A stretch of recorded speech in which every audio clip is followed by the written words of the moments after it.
Everyone has a story. Stories have power. They help us understand. Jessop's Journal is a collection of powerful, positive, and inspirational stories. It's time for Jessop's Journal. Hi, I'm Doug Jessop. Welcome to Jessop's Journal. In this episode, I sat down with Dolly Parton and Lucille Ball. Well, somebody that does a powerful presentation of them on stage, Mr. Jason CozMo. I also got to visit with a positive lady that celebrated, get this, her 100th birthday at one of Jason's shows. A woman by the name of Romaine, Wahlin, Zito. In between, you'll be entertained with inspirational music from Mac and the Messenger. Welcome to this episode of Jessop's Journal with the Diva himself, Mr. Jason CozMo. Jason, it's time to sign in to Jessop's Journal.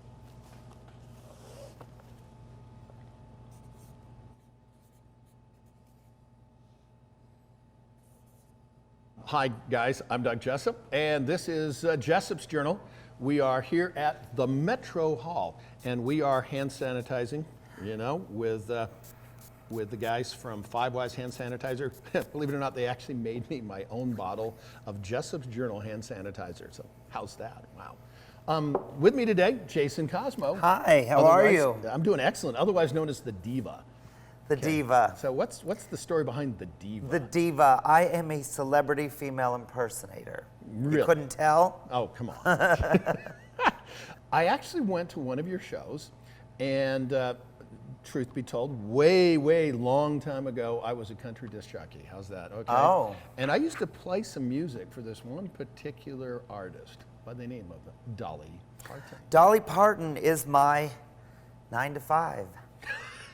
She is. No, I play about 16 different famous women, celebrities. Yeah. But Dolly Parton's my number one. She's what pays the bills. I got you. It's been a minute since I've done her, obviously. I'm a little bit more Burt Reynolds right now. Yeah, well, So how do you do that? I mean, totally serious. I mean, I'm guessing, do you shave? Or Yeah, yes. I'm just asking. I didn't know if you do any other stuff. Oh, it all gets shaved and the eyebrows get glued down and the cleavage gets put on and this gets sucked in and the hips get put on and the fingernails and everything gets shaved and taped and. So inquiring minds want to know, do you wear a corset? Yes, I wear a corset. I wear hip pads. Really? The butt's real. The butt and the teeth, that's it. Everything else is fake. How in the world did you and the real Dolly Parton get together? Well, Dolly knew about me before I met her. Okay. I got a phone call one day. Hi, we're with Good Morning America. We're having Dolly on tomorrow, and we want to show her your picture.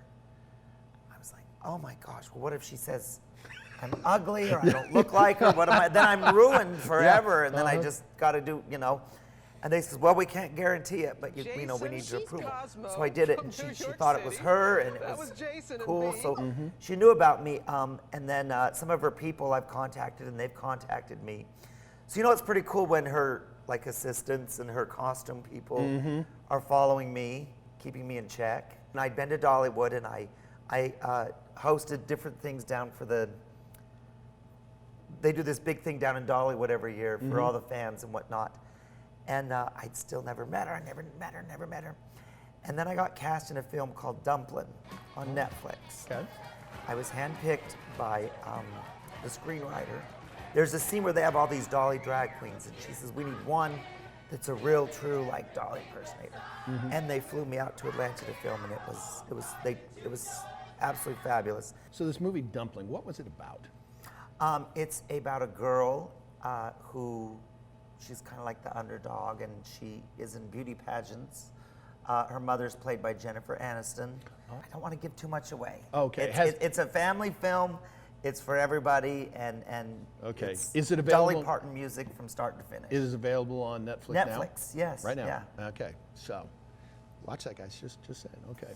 Yeah. So the thing filmed and everything, and you got to obviously work with Jennifer Aniston and all kinds of other fun stuff. I got to work with Jennifer Aniston and all the cute teenagers that were in it, and Kathy Najimy. Oh. And Jennifer Aniston was really fun. She's one of the producers. She'd read the book, Dumplin', and wanted to get it going, because she's a huge Dolly Parton fan. Ah, there you go. So it was really cool to meet her, too. She, Okay. made a big thing about that. So you didn't meet Dolly at the movie, but No, when they did kept you meet thinking her? she was going to come in to film this segment for the ending credits, but she couldn't make it. And that's Dolly Parton when she's like, I can't make it to be in this movie right now. But then I got invited to go to the premiere at Grauman's Chinese Theater in Hollywood, and to be on the red carpet with all the stars of the movie and Jennifer Aniston and Dolly Parton. It was crazy. It was really crazy. I've been working, from Disney and doing some stuff in New York and casinos. Worked with a lot of people, and being on the red carpet as the stars would come in, and I think it was raining that night, so they had we were tented in, which made it even more loud. And every time a star would get out of their limo or whatever, the place would go crazy. But when Dolly Parton got out, it was like a god. I mean, just the energy was crazy. And I know her personal assistant, and they all know me. So I saw him and, kind of waved. And I kind of hung out thinking, gosh, I just want to, say hi to her. She knows me, and I know, obviously she knows of me, but I don't. This might be it. I might be meeting her. And I just kind of stood there. My mom was with me. And finally, it all happened so quick, and someone said, oh, Dolly's coming over to see, because she went down the line and talked to everybody, and I thought, I'm never going to, get over there. And the next thing I know, her assistant or someone said, oh, Dolly will be right over to see you. And I thought, she'll be right over to see me? I'll go to her. And I thought, well, this is what, and the next thing I know, she was right there. Yeah. I was like, ah. And we hugged, and Wow. the place went crazy, and we talked, and then we turned to pose for pictures, and it was one of those moments where it happens really, really quick, and it's screaming, and we're trying to talk. And it was funny because she started to take pictures, and then pretty soon she kind of started to look me up and down and notice all the details, and she got a kick out of it, and it was fun. And then we hugged and kissed again, and it was surreal. And then we leave, and we're going into the movie, and I said to my mom, "Did you get any pictures?" And she said, "No, the security was pushing me out of the way," and I was no. And I was stunned. I was heartbroken. We went into the movie theater, and I was like, "Oh my gosh, I didn't get a picture with her. I didn't get a picture." Yeah, sure you met her, right? And yeah, and I thought, "Oh my gosh, I didn't get a picture." And my mom was like, "Well, don't worry. There's all those photographers." And I'm like, "Well, they're not going to post any pictures of me. I'm a nobody. Why, all these stars are out here." And I just thought, that's that. I'm not going to get any picture. And the next morning we left to come back to Salt Lake, and it was viral, all over the world, in Europe and Australia. And our photograph has been in magazines here in the US, in Europe, in Australia. I had to forgive my mom because the picture did get out there. Well, virtual fist bump. Okay, Yes. Yeah, there you go. Wow. It got out there, and it was crazy. It was fun. Yeah. And the costume I wore is a replica of something she wore in the 70s, and she noticed that right away. You've been doing this for a long time and everything, and you have definitely got a legacy already kind of being built. So I'm going to get in my broadcast, announcer voice. Okay, Mr. Jason CozMo, how do you want to leave your mark? How do I want to leave my mark? I love performing. It's who I am, and along the way, I have had so many cool experiences getting feedback from audience members. It changed my life. My son passed away, and I never thought I'd laugh, and came to your show and had such a great time. And that's what I want to do. That's what I want to continue to do is bring joy to people, help them escape, help them have a good time. That's why I'm here. That's what I want to do, and we need that. We need that. Arts are very important. Laughing is important. Escapism is very important. Quick story. we've had thousands of people come to the show here in Salt Lake City. For 2 years in a row, we had a lady celebrate her 101 birthday and her 102 birthday. Serious? Her name is Romaine. Wow. And I called her out in the audience, and I says, you know, what's your birthday? She says, I'm 101. I says, you've lived through everything, presidents and wars and everything else, and now you're here. I might be the last thing you see. And she says, I wouldn't have it any other way. And I said, well, what's your advice? You're 101, 102 years old. Yeah. What's your advice for a good life? She said, have fun. Just have fun. Yeah. And we need to, especially now. Life is so serious. Life is so scary. We need to be safe. But we need to have fun. We need to escape. We need to love. So I hope I can continue to do that, and hopefully on a bigger scale to reach more people and bring more happiness and inspiration to people. Yeah. Sounds good. I hope so. Well, Jason, I've had fun. Yes, thank you. And thank you for coming on Jessop's Journal. Here's a fun sidebar. Check out this message from Madame Paterini Jen, and guess which person Jason CozMo is. Hint? He's the guy wearing the red ring.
One of my favorite inspirational quotes is from a woman by the name of Audrey Hepburn. She said, "To plant a garden is to believe in tomorrow."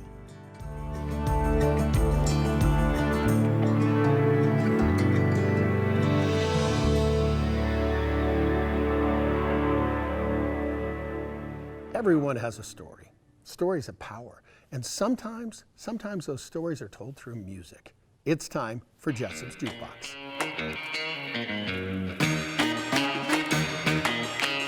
I met two musicians at an NAACP luncheon recently. A woman by the name of Mac and a percussionist by the name of The Messenger. Now, I love gospel music. To me, it stirs the soul. And there's this one song that I asked them to perform. It started out as a post-Civil War song, but it turned out to be an anthem for the civil rights movement. Ladies and gentlemen, Mac and the Messenger with "Oh Freedom." Oh, freedom, oh, freedom, oh, freedom over me. And before I be a slave, I'll be buried in my grave and go home to my Lord and be free. No more weeping, no more weeping, no more weeping over me. And before I be a slave, I'll be buried in my grave and go home to my Lord and be free.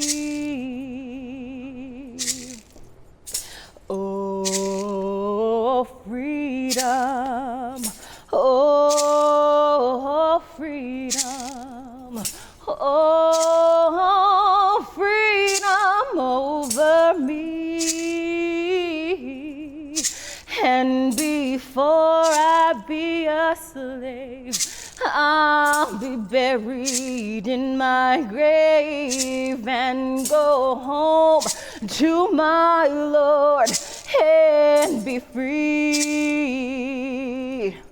And before I be a slave, I'll be buried in my grave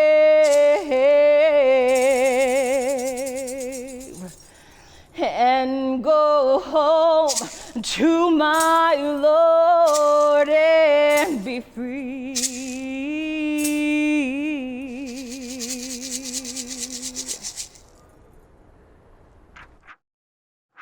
I'm known as the guy that wears hats on TV. I get asked a lot, how many hats do you own? Well, let's just say enough to do Doug's Hat of the Week. This hat is a charcoal and gray fedora that I designed and named El Diablo Rojo.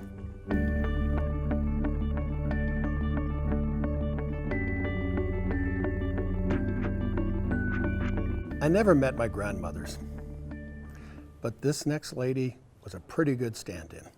She reminded me to have fun and remember to laugh. It's time to sign into Jessop's Journal. Thank you very much for coming on Jessop's Journal today. You look lovely. Thank you. Now, I have to admit, part of the reason why I wanted to interview you is when I was a little boy, my gramps would let me interview. I got a cassette recorder when I was 12, and I interviewed everybody. And Gramps would be very, very patient with me and let me interview him. So I'm going to kind of say you're my grandma for the day. Is that okay? Okay. Now, I was told you're not supposed to really ask a woman, you know, what her age is, but what was your birthday? July 17, 1917. Really? 7/17/17. Oh, I didn't realize that. Wow. Yes. So you were special from day one. And there are 17 letters in my name. Oh, really? Okay. Right. There you go. So 7 isn't a lucky number for me. But 17, man, you know, it's like time to go to Wendover and go put it on That's the roulette right. wheel. Okay, there you go. I have to go somewhere else. Well, you know, you've seen and done all kinds of things. So, you know, here with a little COVID and all this, we got to wear masks and everything. And yet the year that you were born is when they had the big influenza stuff. Tell me about growing up. Where did you grow up first? I grew up in Magna. Okay. What was Magna looking like in 1917? Magna was a good little old town because they had 26 bars. Really? Wow. Oh yeah. Okay. Downstairs there was nothing but bars in the street. Okay. But there was a candy store. Well, there you go. And my brother and I always had to have a sack of candy before we went to the movie. Well, of course. And he didn't let me walk with him. I had to walk behind him. Well, yeah, you're his little sister, And right? I'd go in and buy the candy and come back and walk behind him. And then when I got to the movie, I sat 2 sits behind him and handed him the candy. Well, geez, there you go. And he was the best brother Yeah. that ever, he protected me all the time. Yeah. And yet I had to be behind him. And what was his name? Bus. Bus. Okay. Well, there's not 17 characters in his name, you know, so. No. But what was the first car that you drove? 1917, because I remember it was a little coupe, Oh, yeah? Ford coupe. And my brother-in-law, my brother and me, took it and went to Grand Junction. Really? Yes. Wow. And that thing, chunk, chunk, chunk, chunk, chunk, you know. So the car that you learned to drive in was as old as you? It was I the was same year? 12 years old when I learned how to drive. No, wait, hang on. Okay, so, Romaine, you know that to get a driver's license nowadays, you got to be 16, but Yeah. okay, Romaine's breaking the rules again, okay. 12 years old, learned to drive a car. Okay. Yes. How'd you pull that one off? And I knew that you go. And you know why? Why? I had to sit in the garage and do that 50 times because I run the car in the ditch. Uh-oh. Uh-oh. Well, you know. And so my dad says, well, for being, will be learning yeah. how to do that right. Shifting. So was it your dad that taught you how to drive then? Mm-hmm. There you go. Sounds like you had a nice dad. Yes. So, what were some of the activities, and because you were a cheerleader, but did you get into sports or what was kind of I those was things? in every sport there was. Really? Every sport there was. And we had 15 people, and every street had a baseball team because we never had other things like they do now. Mm-hmm. And we had a baseball team, and there would be 10 men and 5 women on it. Really? Yes. And we had more fun than you can imagine. So tell me about your bowling. You got I some used trophies, the whole bit. I used to love to bowl. Part of this is going to be in the news, and so we have a sports guy that loves, his favorite thing in the world is to golf. Yes, I'm talking to you, Wes, okay? So I understand that dear 17-charactered Romaine actually has done some pretty neat stuff on a golf course. So tell me some of the things there. Well, I golfed at Bloomington in a tournament. Really? Yes, and that little old lady Yeah. was my partner. Yeah. And I think I must have been about 75 or something, and she was 80 something. Wow. And I thought she was so old. I thought she was such an old lady. Yeah. And we did good. We won second. There's a picture with you and Bob Hope. I understand that you've gotten a hole-in-one in golf. 2 hole-in-ones. The thing is, to me, life is about experiences. You've had some really, really neat experiences. You learned to drive a car when you were 12. I've had a good life. What are some of your fondest memories? Being a mother. It took me, I was young when Bob was born, and I thought that was just perfect. Being a mother with that little baby. And then when Cookie was born, it was the same thing. And that was all there was to it. What was your favorite birthday? Out of all the birthdays you've had a bunch of them. I guess when I turned 100. Oh, yeah. So what did you do for your 100th birthday? We had a big party. And then after that, we went to this friend's place, whose name was Jason. And I knew him when he was just a little boy, And we had another party. Yeah, oh yeah. Oh, we had a party, and it was fun. Why do you think you've lived so long? People ask me that question all the time. And the reason I lived so long is because I enjoy life.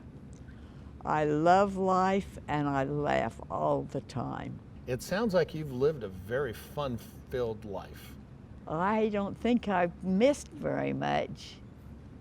Well, that's a wonderful thing. Well, thank you very much for visiting with me today. Here's the thing, folks. Everyone has a story, especially when you're 103 years old. With another entry into Jessop's journal and the lovely Romaine, I'm Doug Jessop. Life is never boring. Sometimes you have something I like to call the wonderful world of regret. If you've ever had a tattoo or permanent makeup that you've fallen out of love with, The folks at Tattoo Away have come up with a pretty cool system that literally removes the ink out of the skin.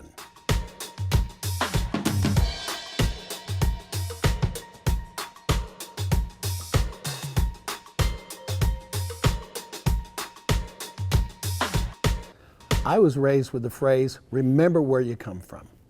To me, if stories aren't passed down to the next generation, it's as though those people didn't exist. Here's my tribute to my Gramps. My grandfather and I were very close. He died a long time ago. The last thing he said to my mother was, please remember me. And there's this song in this movie, Coco, that just says it all. Until you're in my arms again, remember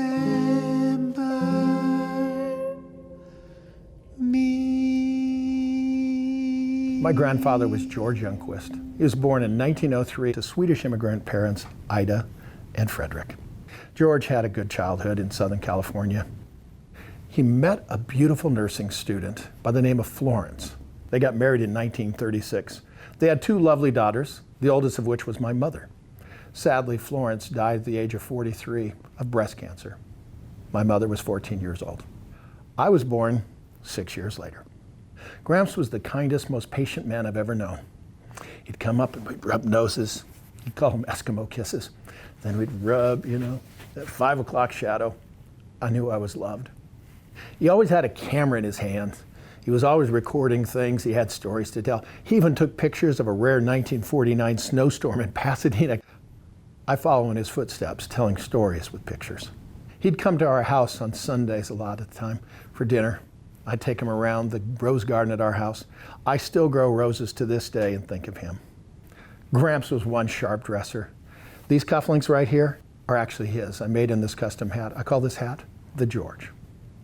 So Gramps, when you say, please remember me, I got you covered. You think about washing your hands, but have you thought about washing your nose? XLEAR nasal spray washes away the bacteria and helps you breathe better.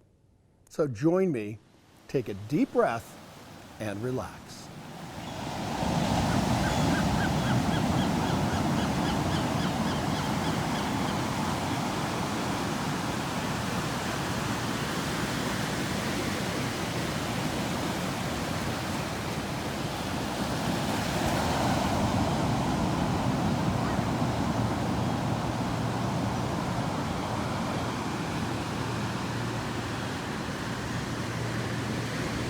Everyone has a story.